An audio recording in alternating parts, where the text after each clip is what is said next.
Aujourd'hui, c'est mardi. Vous êtes donc bien sur Radio Grenelle, je serai la voix du Dendrobat Doctor et nous sommes ensemble pour faire l'état de la recherche sur l'épidémie de Covid-19. T'étais où cette fois, Michel? Je suis allé voir en 1940. Ah oui, c'est vrai. Et vraiment, je comprends pas. c'est le bonjour de ma part à Charles Oui, Spencer, papy, hein. j'ai passé. Bon, Oui. tu comprends pas quoi? C'est cette histoire d'étoile jaune là. Putain, Michel, fais gaffe à ce que Mais tu vas non, dire. Mais ils ont pas été vaccinés, alors c'est quoi cette histoire avec l'étoile jaune? Ah, tu sais, Michel, peut-être que t'as pas encore vraiment l'âge pour voyager dans le temps. Bienvenue à tous sur l'écho des labos. Fake de la semaine. C'est un fake assez répandu et déjà démonté, mais les fakes c'est comme la pierre de Sisyphe. On croit avoir vaincu et elle nous roule sur la tronche et faut tout recommencer? Exactement. Donc, non, ce n'est pas la vaccination qui crée les variants. Et c'est heureux. Sinon, on n'aurait jamais pu éradiquer la variole, on ne serait pas sur le point de venir à bout de la polio, Et les souches de la rougeole seraient plus virulentes qu'Ebola. mais comme le prix Nobel en a... Nobel à moitié usurpé. Oh, c'est bon, on va pas revenir là-dessus, non? Comme il en a encore remis une couche à ce sujet, il va falloir s'y atteler. Parlons de Luc Montagnier. Bingo. Oh, mais comment il fait? T'as déjà gagné ton bingo con? Oh, ouais, Le bingo des trucs cons? Ouais, allez, à bout les pépettes là. Tout d'abord, non, les variants n'apparaissent pas dans les pays qui vaccinent le plus. Israël, qui a une couverture très importante, n'a vu émerger aucun variant local. Alors que l'Inde, qui a produit le Delta qui nous cause tant de soucis en ce moment, n'en était qu'à 3% de primo-vaccinés au moment de son émergence. Pour qu'un variant apparaisse, il faut que le virus mute. Or, un virus n'a pas de cerveau, pas de conscience, pas de volonté propre. Ça peut s'appliquer à beaucoup trop de gens autour de cette table, Le virus ne mute pas pour s'adapter à la vaccination, comme le dit Montagnier. Il mute au pif. Souvent ça marche pas. Mais parfois ça marche. Sauf que pour que ça marche, quand il mute au pif, il faut muter beaucoup. Mais genre, beaucoup quoi. L'Inde, avec son milliard et demi d'habitants, Dans des conditions souvent précaires et à la promiscuité étouffante, était la boîte de pétri parfaite. Plus un virus colonise d'autres, plus il peut muter. et peut produire des variants préoccupants. Sauf que la condition de base, c'est qu'il colonise un autre. Or, si dès qu'il rentre dans une membrane nasale vaccinée, le virus dit Bonjour, je suis le virus et je viens coloniser ce corps. Alors, les lymphocytes T le reconnaissent et répondent « Bonjour, je suis les lymphocytes T, et je viens t'éclater la tronche. » Le virus se fait donc éclater la tronche et il ne se divise pas, donc il ne mute pas, il ne peut pas produire de variants. Ça parle pour de vrai un virus? Oui, Michel, ça parle pour de vrai, là il te demande de fermer ta mouille. Les seuls hôtes dans lesquels un virus peut produire un variant, c'est un hôte non immunisé. Alors bien entendu, il y aura toujours des gens non immunisés, des personnes immunodéprimées, des gens chez qui ça n'a pas pris. Ou des gens allergiques à un composant du vaccin. Ah, et là aussi, il va falloir arrêter avec le oui, mais on sait même pas ce qu'il y a dedans. Tais-toi. Si, on le sait, notamment pour prévenir les chocs allergiques. La composition est publique et elle est même expliquée là, et je vous mets le lien en description. Alors vous arrêtez maintenant. Tiens, prends un petit cachet quand même. Merci. Mais encore une fois, si ces gens-là ne vivent qu'entourés de personnes vaccinées qui ne peuvent pas leur transmettre quoi que ce soit ou qui ne peuvent pas attraper ce que eux pourraient transmettre, La colonisation des autres s'arrête là. la vaccination n'engendre pas de variant car le virus ne peut pas sciemment choisir en quoi il mute, C'est la non-vaccination qui crée un terrain où le virus peut muter au hasard. jusqu'à ce que le sort lui soit favorable. Et joyeux Hunger Games. Découverte de la semaine. Une grande découverte Une très grande découverte. cette semaine en ce qui concerne la contagiosité des personnes vaccinées. Et le Dendrobat Doctor ne dit pas ça seulement par chauvinisme parce que l'un de ses co-découvreurs est de sa fac d'origine. Non. Ah non, elle vous le jure. Presque. Une étude menée conjointement par l'Institut Pasteur, la Sorbonne et le Centre médical Sheba La pâté pour chat Hein Sheba, c'est de la pâté pour chat Mais non. Ah si Non. Si Oui, mais là, il s'agit du centre médical Sheba de Tel Aviv, sur une cohorte israélienne. Et tout ce beau monde a étudié la contamination au sein du foyer. Et les résultats sont plus que bienvenus en ces temps compliqués. Sur un foyer moyen de 4 personnes, Lorsqu'un adulte ou un adolescent vacciné tombe malade malgré tout, le risque qu'il contamine des proches également vaccinés est de 4%. En même temps, Pfizer a annoncé que le vaccin était efficace à 96%. Oui, mais on va pas commencer à croire les labos pharmaceutiques.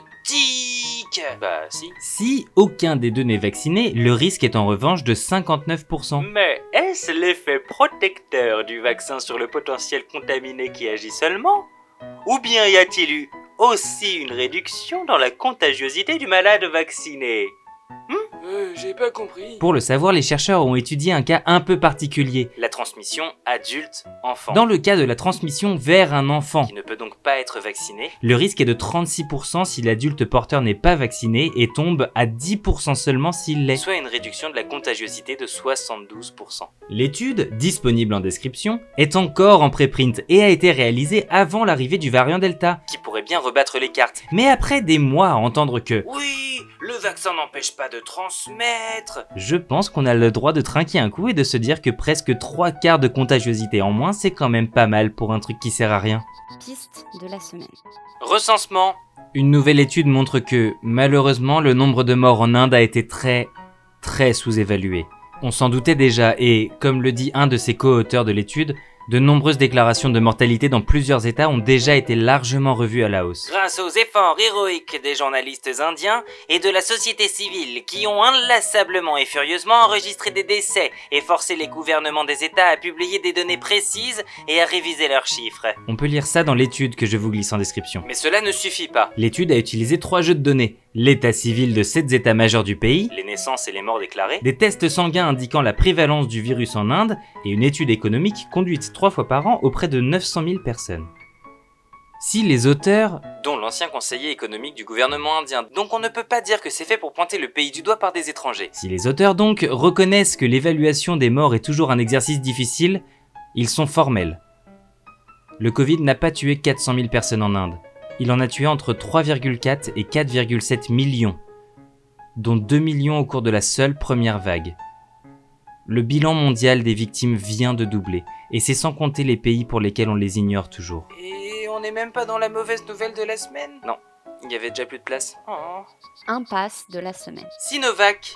De plus en plus de pays commençaient à douter de l'efficacité du vaccin chinois, car des clusters tendent à apparaître dans les pays qui auraient dû bénéficier de sa protection.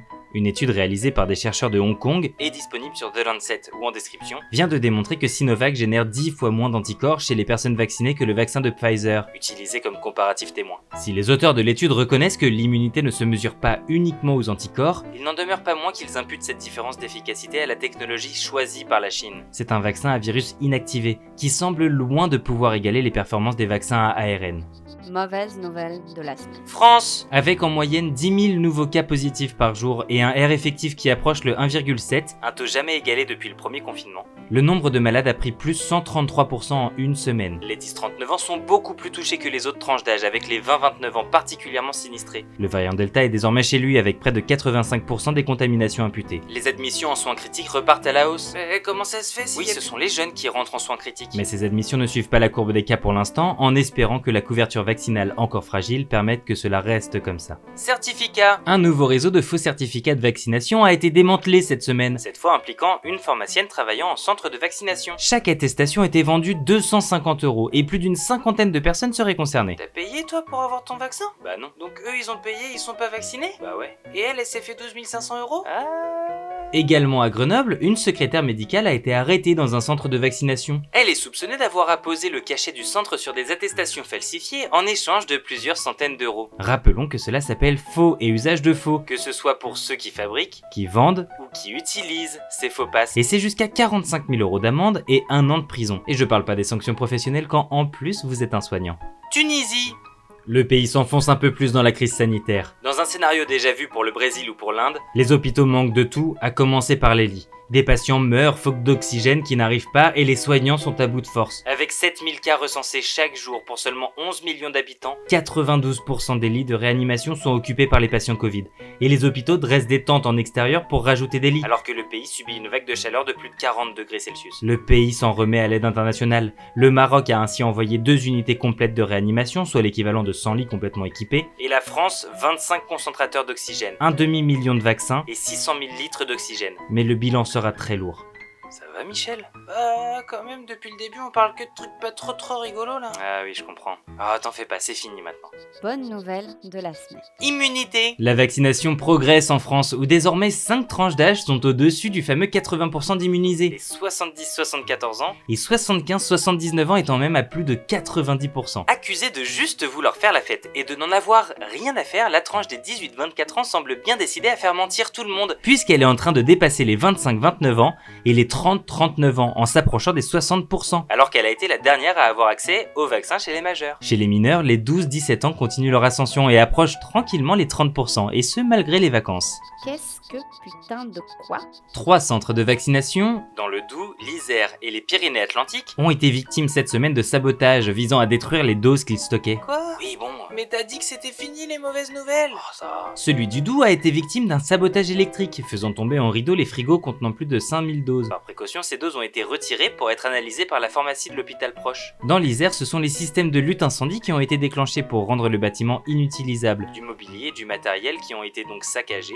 Le tout agrémenté de tags 1940. ou Vaccin égale génocide. et autres joyeusetés éclairées du genre. Ou illuminés, c'est vous qui voyez. Enfin, dans les Pyrénées-Atlantiques, on en est resté au bon vieil incendie volontaire des familles. Mais la réactivité des pompiers a fait que seule une partie du chapiteau a été détruite. Ces actions spectaculaires surviennent après des manifestations anti-vaccination et pass sanitaire qui ont rassemblé plus de 110 000 personnes en France. Rappelons tout de même que, au pic de la semaine dernière, c'est l'équivalent même pas de 10 minutes de prise de rendez-vous sur Doctolib.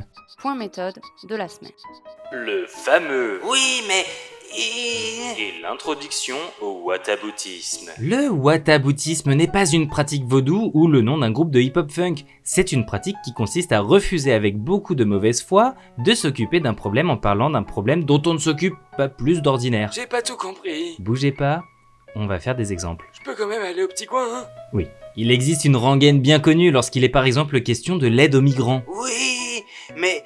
Et nos SDF alors? Soyons clairs, le Dendrobat Doctor n'a pas vraiment d'avis sur les politiques migratoires et elle serait bien en peine de dire ce qu'il faut faire ou non. Elle est en revanche sûre que les gens qui dégainent cet argument ne sont que très rarement ceux qui s'occupent d'améliorer les conditions des SDF. Même chose lorsque les véganes expliquent qu'ils ne mangent pas de viande pour ne pas faire souffrir les animaux. Oui, mais les enfants qui meurent de faim alors? Est-ce qu'il faut pas d'abord s'occuper des enfants qui meurent de faim? Soyons encore clairs, le Dendrobat Doctor n'est elle-même pas végane. Pour tout un tas de raisons qui la regardent. Mais elle est en revanche sûre que parmi les gens qui leur opposent cet argument, très peu luttent activement contre la faim dans le monde. Vous commencez à voir le processus. Il ne s'agit pas de dire que telle ou telle chose est prioritaire ou plus grave ou plus importante. Il s'agit généralement de discréditer un problème pour ne pas avoir à s'en occuper en brandissant un autre problème dont on ne s'occupera pas non plus d'ailleurs. Ah, c'est le what about. What about en anglais, ça j'ai compris. Et donc, en ce qui nous concerne en ce moment, Oui, les gens meurent du Covid, mais il y en a bien plus qui meurent chaque année de la pollution de l'air, du cancer ou du tabagisme. Et on n'en fait pas tout un plat. Alors pourquoi pas ça d'abord alors? généralement, les gens qui sortent ce type de discours ne s'occupent pas en temps normal ni de la pollution de l'air, Ah bah si, j'étais dans les premiers à crier contre les zones sans voiture, les vignettes critères ou l'augmentation de la taxe de l'essence. ils ne s'occupent pas non plus du cancer, Bah, faut bien mourir de quelque chose, hein. ni même du tabagisme. Bon, de toute façon, ils font qu'augmenter les prix tous les 4 matins. Ce n'est pas un argument, c'est un refus d'en avoir quelque chose à faire du problème. Et un moyen d'en détourner l'attention. Oh, merde de crotte alors. Michel, ton vocabulaire. Vas-y donc, mon petit, qu'est-ce qui se passe? Est-ce qu'il est mal élevé, ce petit con? J'en ai marre, c'est toujours la même rengaine, on parle que de malheur. Moi je me tire, je vais prendre ma machine et je remonte dans le temps, c'était sûrement mieux avant. En espérant avoir pu apporter un peu de lumière dans le chaos ambiant, je rends l'antenne et on y retourne la semaine prochaine car l'épidémie ne se termine pas. Non sérieux, ça n'en finit pas, c'est long. En attendant, prenez soin de vous et des chercheurs qui bossent dur et autant que possible, restez chez vous. Bisous. Bisous. Le bisou alors.